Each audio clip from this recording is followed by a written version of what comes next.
আসসালামু আলাইকুম। আশা করি সবাই ভালো আছেন। আমরা আজকে পড়ব হচ্ছে সিম্পেট্রিক স্পেসিয়েশন। সিম্পেট্রিক স্পেসিয়েশনটা আসলে এটার মধ্যে হচ্ছে কোনো ফিজিক্যাল ভেরিয়ার থাকে না, যেটা হচ্ছে অ্যালোপেট্রিকের ক্ষেত্রে থাকে। এটা মনে করো হচ্ছে লাল যে বর্গাকৃতির একটা অংশ, এটাকে আমরা মনে করি হচ্ছে একটা তোমার রিজিয়ন।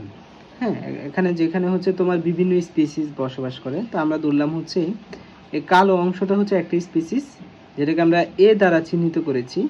আর এখানে রয়েছে হচ্ছে আরেকটা স্পিসিস, যেটাকে আমরা বি দ্বারা চিহ্নিতকরণ করেছি। এখানে আমাদের উল্লেখযোগ্য একটা বিষয় খেয়াল করতে হবে, এখানে কিন্তু অবশ্যই দুইটা ভিন্ন স্পিসিস হতে হবে, একই স্পিসিস হলে হবে না।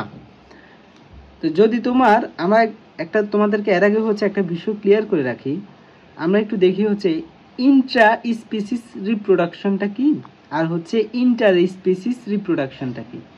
যদি তোমার ইন্ট্রা যেটা, এটা হচ্ছে তোমার যদি একই স্পিসিসের মধ্যে যদি রিপ্রোডাকশন হয়, তখন এটাকে আমরা বলি হচ্ছে ইন্ট্রা স্পিসিস রিপ্রোডাকশন। আর যদি তোমার দুটা ভিন্ন স্পিসিসের মধ্যে যদি রিপ্রোডাকশন হয়, তখন এটাকে আমরা বলি হচ্ছে ইন্টার স্পিসিস রিপ্রোডাকশন। যেহেতু এখানে হচ্ছে দুইটাই ভিন্ন স্পিসিস, এই জন্য আমরা এখানে বলতে পারি এখানে ঘটবে হচ্ছে যে রিপ্রোডাকশনটা ঘটবে, এটা হবে হচ্ছে ইন্টার স্পিসিস রিপ্রোডাকশন। যেখানে একটাতে হচ্ছে তোমার 3 পেয়ার ক্রোমোজোম আর একটাতে হচ্ছে 2 পেয়ার ক্রোমোজোম। তো মনে করো এরপর দুটার মধ্যে হচ্ছে তোমার মিয়োসিস ঘটলো। তো মিয়োসিস হলে তোমার কি হবে, এই দুটা থেকে একটা গ্যামেট, এই দুটা থেকে তোমার একটা গ্যামেট, আর এখানে এই 3 জোড়া থেকে 3টা গ্যামেট নতুন তৈরি হবে।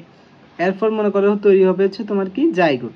তো জাইগোটটা দেখো এখানে প্রত্যেকটা কিন্তু 2n, অ্যানিমেলগুলো কিন্তু হচ্ছে 2n, কিন্তু এখানে দেখো এটা কিন্তু 2n এর সূত্র মেনটেন করে না, কারণ এখানে 5টা ক্রোমোজোম আছে। এটা কিন্তু 2n এর সূত্র মেনটেন করে না, সুতরাং এটা কিন্তু একটি নতুন স্পিসিস হতে পারে না। সুতরাং তোমাদেরকে বুঝতে হবে, যদি 2n মেনটেন না করে তাহলে কিন্তু এটা নতুন স্পিসিস হবে না বা এটা বিলং করবে না। তো দেখো তাহলে কি নতুন স্পিসিস হলো? এটা না, নতুন স্পিসিস হয়নি।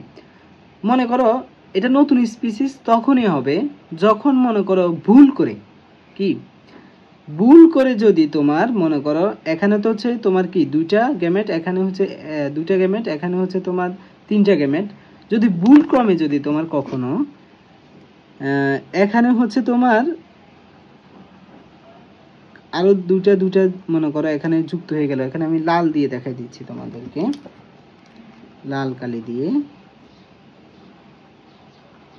যদি ভুল ক্রমে যদি তোমার এখানে সাধারণত হচ্ছে 5টা হওয়ার কথা ছিল, কিন্তু ভুল ক্রমে যদি এখানে তোমার কয়টা হয়ে যায়, 10টা হয়ে যায় ভুল ক্রমে, তখন কিন্তু এটা নতুন একটা স্পিসিস হবে। এটা কিন্তু তোমার হচ্ছে নতুন একটা স্পিসিস হবে, যেটাকে আমরা বলতেছি হচ্ছে তোমার সিম্পেট্রিক স্পেসিয়েশন।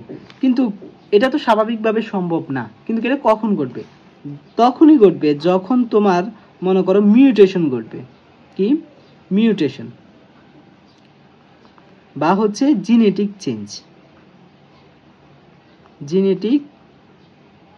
চেঞ্জ ঘটবে, তখনই হচ্ছে তোমার হচ্ছে নতুন একটা স্পিসিস তৈরি হওয়া সম্ভব। আর যদি এটা সম্ভব হয়, তখনই এটাকে আমরা বলবো হচ্ছে সিম্পেট্রিক স্পেসিয়েশন। তাহলে আশা করি তোমরা এটা বুঝতে পেরেছো।